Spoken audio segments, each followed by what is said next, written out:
Now for FMCG, I think the biggest pain point always remains is what we produce and what we sell. So we produce basis a demand that we receive from, or a forecast that we receive from the sales team, and depending on the structure. So some organizations will only do a historical demand forecast.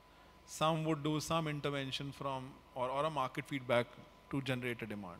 So this is how we collect a demand, and then that is converted into what you produce. So once you start producing, if you plan to produce, there is a lot of backend that happens. You start sourcing the raw material, the packaging material, the services, you check line capacity, etc., etc. So it is like an input to a system. And as we know, if input to a system is wrong, the entire chain goes wrong. So this is the biggest pain point for any FMCG. And so was for us. So what we have done, and we have implemented it around 6 months back, is a AI-based forecasting tool.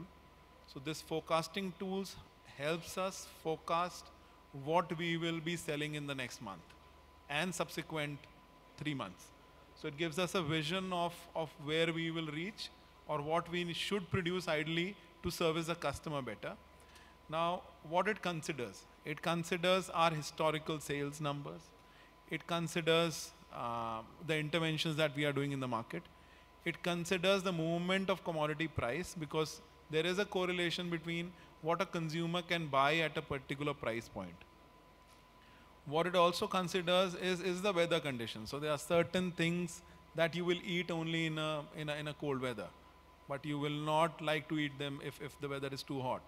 And consumption of certain items will go up if it rains. So you like to eat pakoras when it rains. So these kind of forecasting cannot happen manually, and you cannot add a forecast to a Excel sheet, weather forecast to Excel sheet. So you need tools that can help you do that on a long term. What we have done has been, I would call it successful for us, because it has reduced our obsolescence by at least 30% month on month. So our write-offs or FG that was produced but could not be sold in time has reduced by 30%.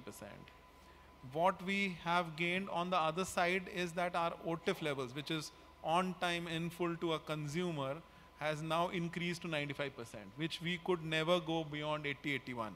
81% I think was the best that we could do. So now we are somewhere around 95% with that take.